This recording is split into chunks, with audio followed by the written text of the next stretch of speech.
So welcome to all of you on our webinar today, COVID vaccinations and getting back to school, the perspectives of a high school principal. These webinars are part of the Love Your Neighbor and Get Vaccinated project, co-sponsored by the Markkula Center for Applied Ethics at Santa Clara University and Catholic Charities of Santa Clara County. I'm David DeCoste, the Director of Religious and Catholic Ethics at the Markkula Center at Santa Clara. And we are so happy and grateful to have with us today as our guest, Dr. Brandi Odom Lucas, the principal of Verbum Dei High School, a Jesuit Catholic all-boys school in the Watts section of Los Angeles. Dr. Odom Lucas, thank you so much for making time to be with us today. Oh, thank you for having me. Dr. Odom Lucas is from Los Angeles, did her undergraduate work at UCLA in psychobiology, is that correct? Yes. That's it. And didn't stop there at all and went on to do a master's and a doctorate in education at Loyola Marymount University in Los Angeles. So it's so great to have you with us for so many reasons, you know, the incredible education and your incredible experience and all.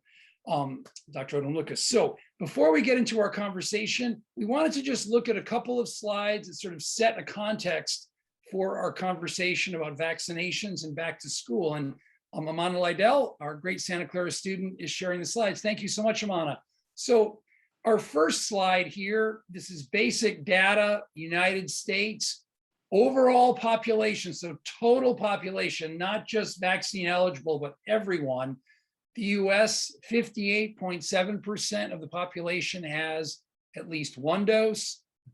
Just over 50 is fully vaccinated. That's the United States total population.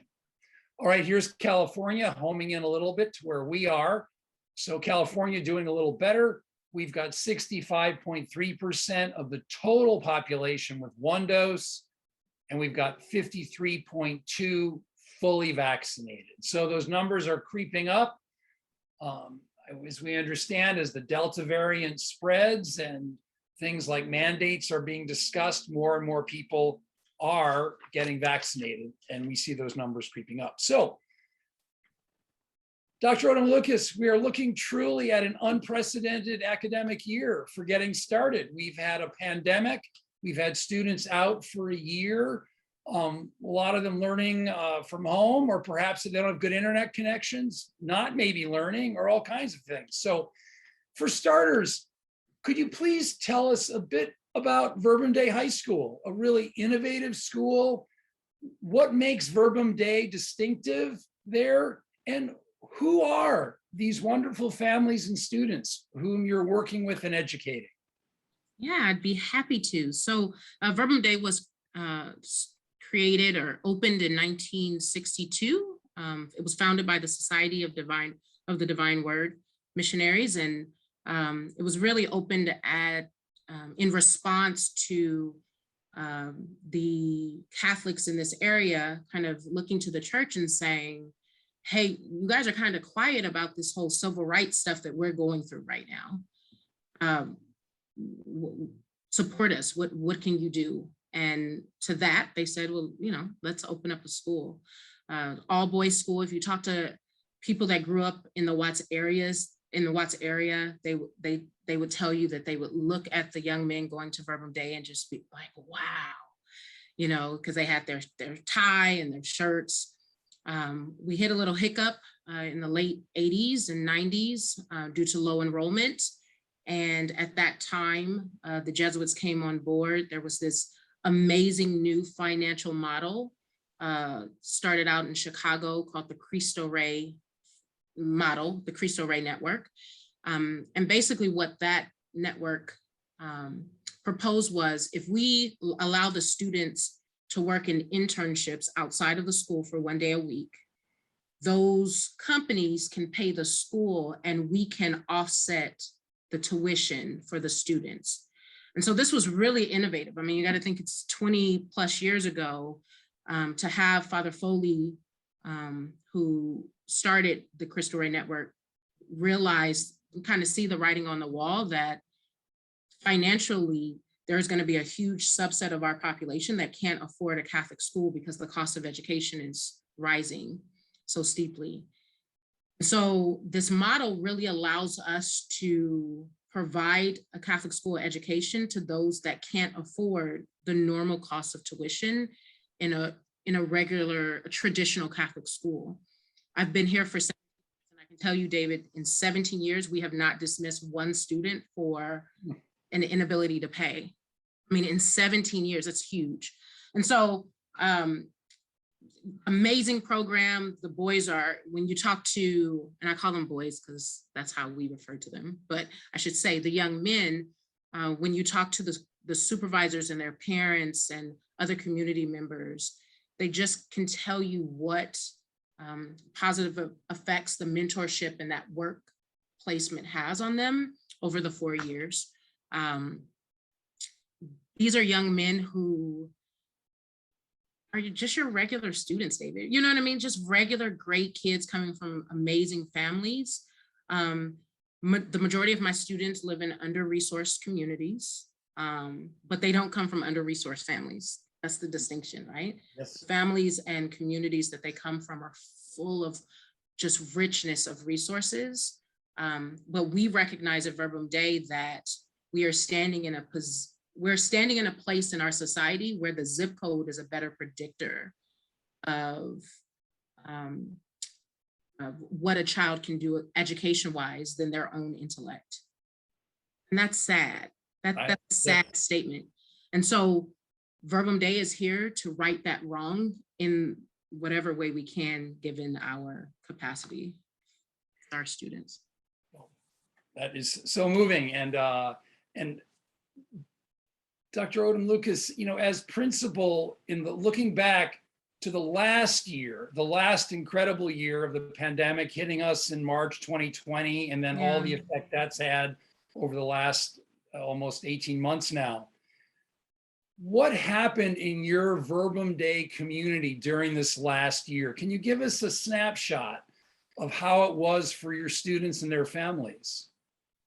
Yeah, you know, I was recently reading Equity-Centered Trauma-Informed Education by Alex Chevron, and she makes the point to educators that the incidents aren't what is traumatic. It's the impact of whatever incident on the student, right? And so in that sense, the pandemic itself wasn't traumatic, right? It's the impact of the pandemic on our students that is traumatic. And I think that if I could, you know, describe last year, it was just this kind of constant state of anxiety, right? Because you can't predict what that impact is going to be for your 300 plus families and your students. And so we, as a community of educators, set out to be as proactive as we could, right? So what are those things that we can do consistently on a daily basis to ensure that the students are have the space that they need, have the resources that they need, are healthy, and their well-being is prioritized. How do we respond to each of the different needs and how those needs manifest themselves? And then how can we be preventative at the same time? So it was just this constant state of questioning, you know, proactivity, responsiveness, prevention. Proactivity, responsiveness, prevention. We had students who had, you know, death in their families, multiple death in their immediate families. We have students that honestly told us that it was one of their best academic years. And so that's what we see, much like the data out of USC, that there's these kind of two groups, you know, a group that said, you know, it wasn't bad. I got to see my parents more, you know, I got more rest because I didn't have to be at school so early. I got really great grades because I wasn't distracted. And then we have a whole nother group that said, you know, my world has been turned upside down. Right. And so throughout the year, it was just, there were this constant management of, you know, ensuring that we are doing everything we could for those the impact of the virus on our students and our families. So now we're looking at getting going again. So Dr. Odom Lucas, when do you all start the school year? And what have been like your maybe one or two biggest challenges as you think about starting the school year, working with staff, faculty, students, families in this time, especially of the pandemic and with the Delta variant kind of coming into play in this terrible way? So yeah, so I think it's really important that I say that we are, our community consists of individuals that have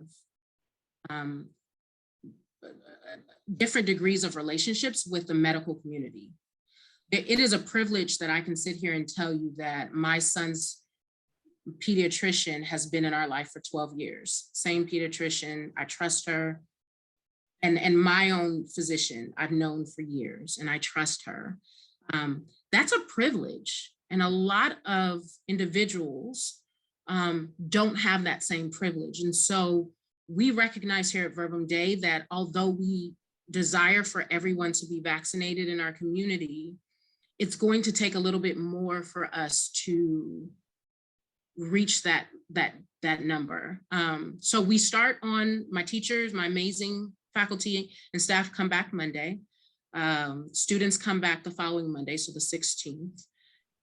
And every, I've gotten this school year started now in administration for over 10 years. But this year is different because I need to really think through those activities that would have just been something that I would just do. I need to really think about creative ways of doing it. Am I protecting everybody? Is there a better way to do it given the Delta variant? At the same time, we've decided to take both an education and access approach to supporting our community and supporting trying to get everyone vaccinated. And so along with us getting the school year started, we're actually starting planning a vaccination event that'll happen on the second day of school. That first day of school, we're having a question and answer session with a few community doctors and a few community pastors and priests, right? Because our community needs both. And then that'll be followed by a vaccination event on campus for our students in the community at large. Again, knowing that our community has true concerns about and some trust issues with the medical community. We don't just want to throw policy at our community members. We really want to make sure that we're giving them both the education and the access in order to make the best decision.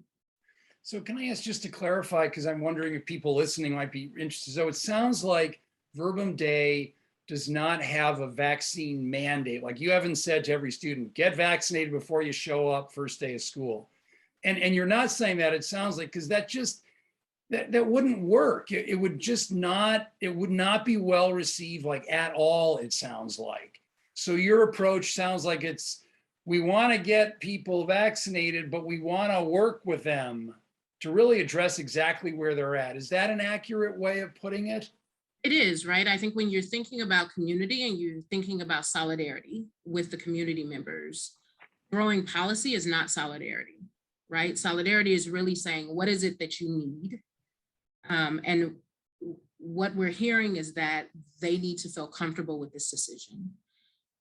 We've spoken with our colleagues at, LA County Public Health, and they shared that there is real strength to schools promoting vaccination events.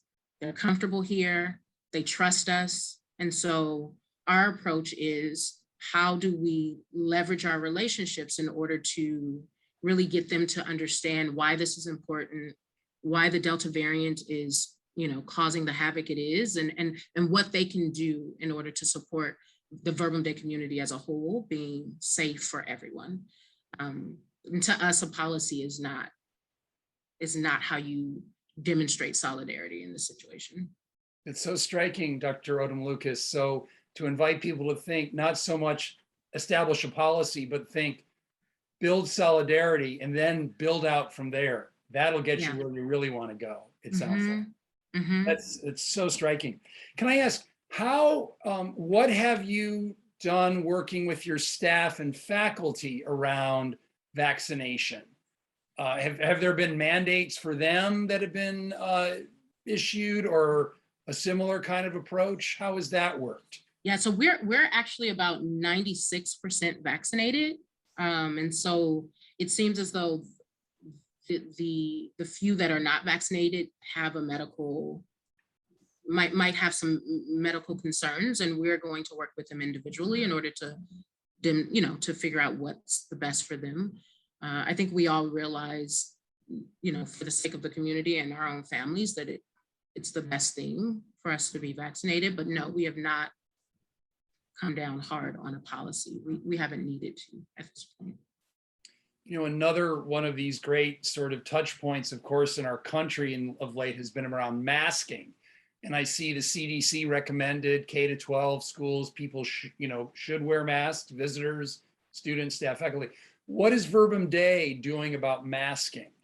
Yeah, so we will be masked while on campus, and we never stop that. So even when the CDC had said unvaccinated or vaccinated people could not wear masks, we knew that we were going to maintain the masks.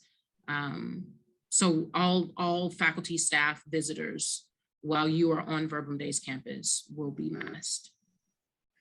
And Dr. Odom Lucas, would you have any recommendations for people watching about, did you approach the masking issue in any distinctive way, or was it pretty much like, we're just going to do this and it wasn't so much of a problem?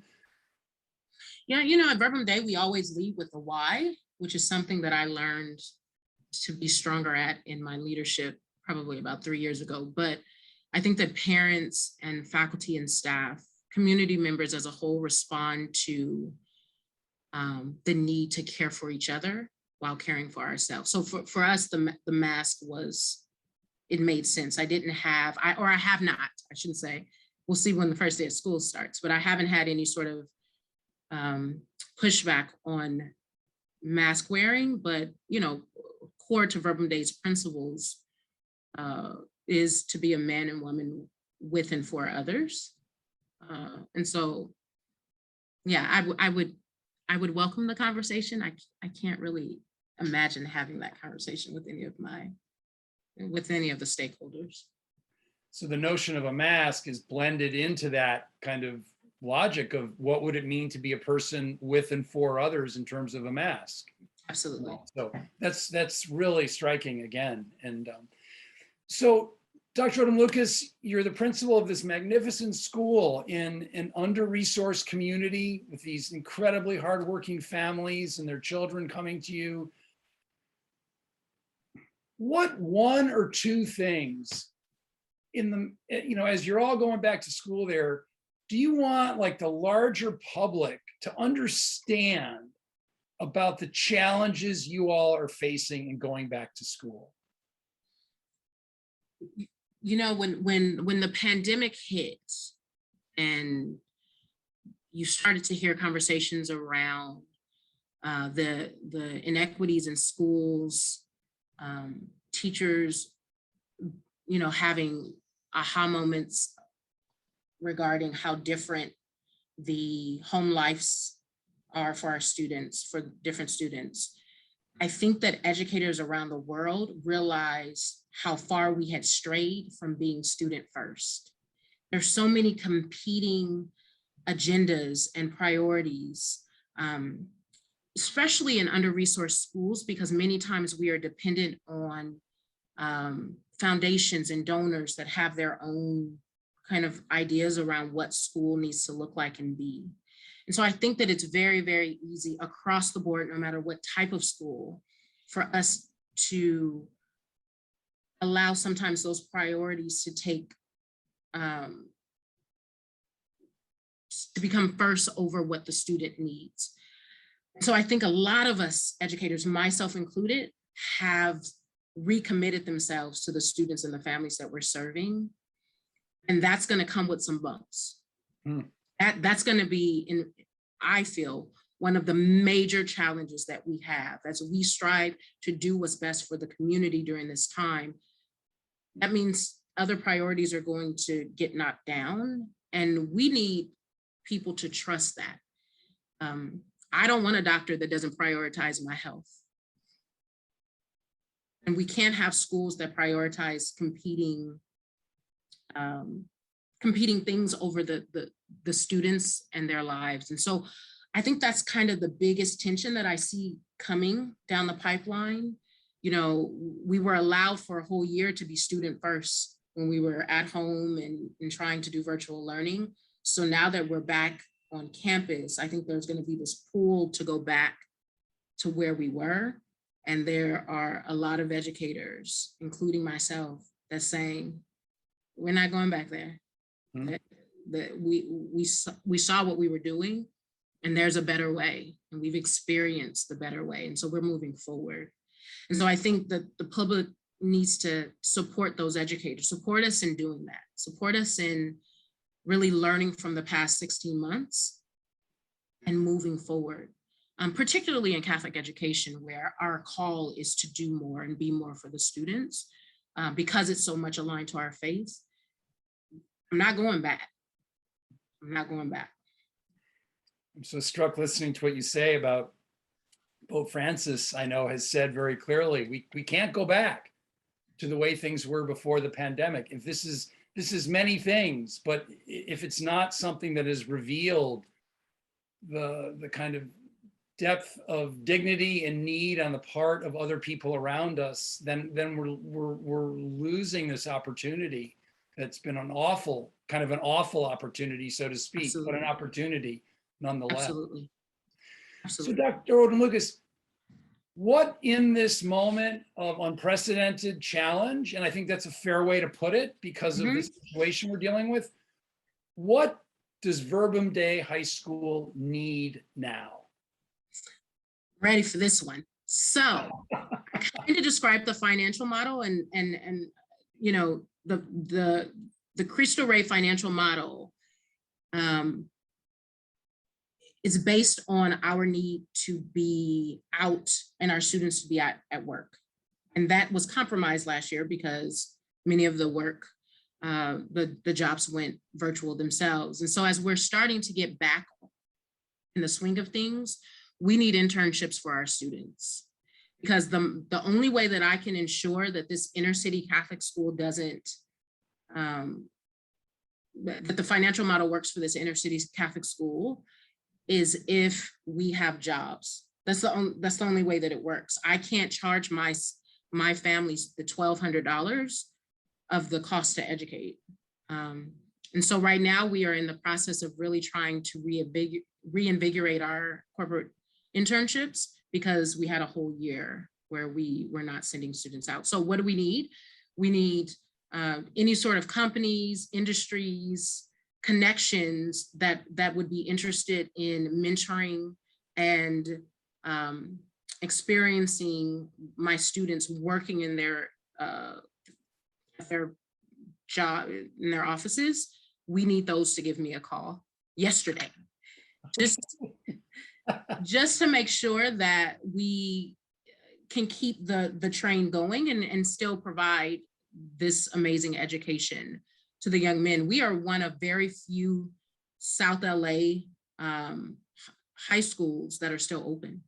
Really, if we're talking about South LA, there's no other South LA Catholic high schools open. They've all been closed. Verbum Dei the word of God has lasted forever and true. We've endured. We want to continue that. There's a lot more lives that we need to serve. And so that's what we need. That's kind of the most immediate need. And of course, your prayers. Well, you'll have those, and we'll put the word out here to any companies, enterprises in the Los Angeles area to get in touch with Verbum Dei. Also, Dr. Odom Lucas, you know, you're the principal of this fabulous school.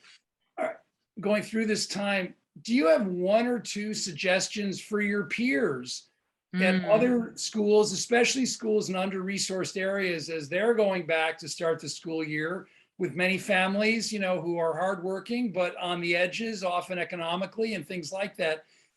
Any suggestions that you can pass on to your peers, the things that you invite them to think about that have worked for you?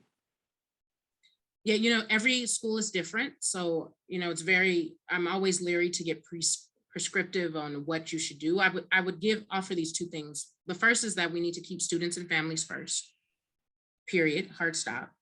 We need to make sure that when we are discussing changes and policies and practices, that they are at the core of, and at the table. They should be at the table discussing it with us.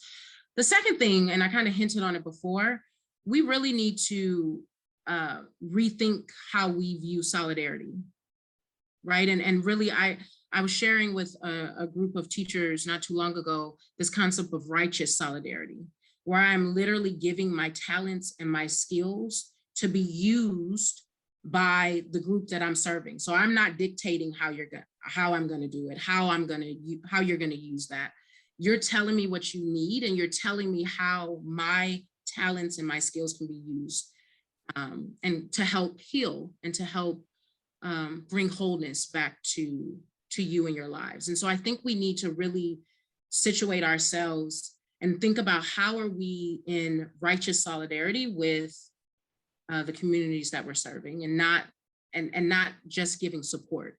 Support is not enough to accomplish what needs to be accomplished in schools. And we know that. And we know that because for the past 16 months, we did more than support them.